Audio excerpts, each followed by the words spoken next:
best. Hey guys, welcome back to my channel here. It's Lavender here, so let's get started into this true crime case.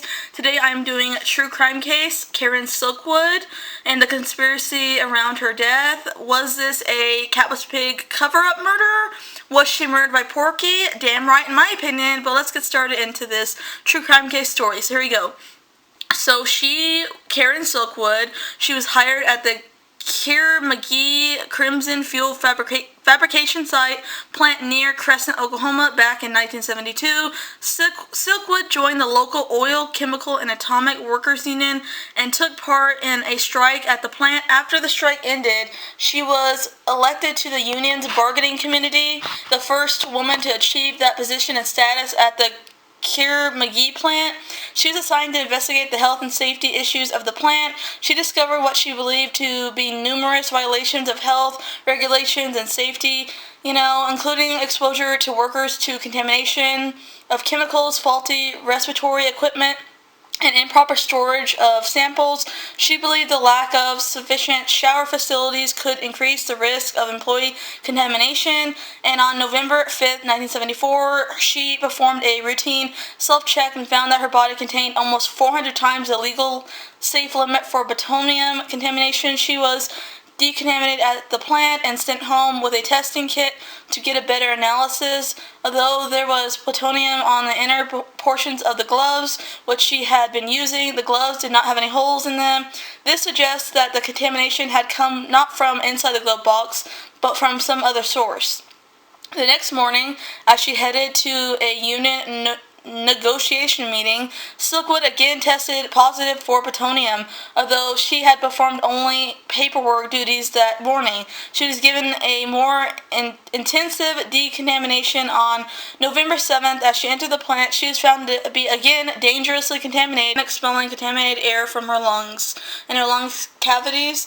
She thought she had been contaminated at the plant, but the management said that Silkwood had contaminated herself in order to portray the company in a negative light.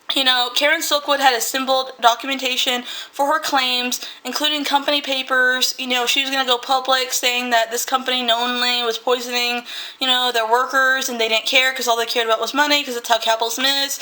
She decided to go public with this evidence and contacted David Burnham, a New York Times journalist who was interested in her story. And on November 13, 1974, Silkwood left a union meeting at the Hub Cafe in Crescent. Another attendee of that meeting later testified that Silkwood had a binder and a packet of documents with her at the cafe.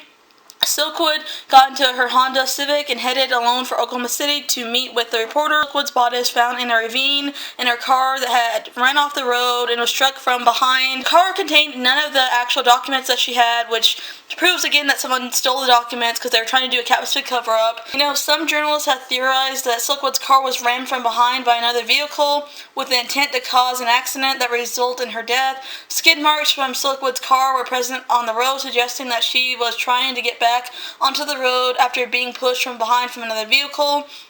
Investigators also noticed damage on the rear of Silkwood's vehicle that, according to Silkwood, friends, and family, Silkwood's family claimed to know of no accidents of any kind that Silkwood had with the car, and that the 1974 Honda Civic she was driving was new when she purchased it, and no insurance claims were filed on the vehicle previously.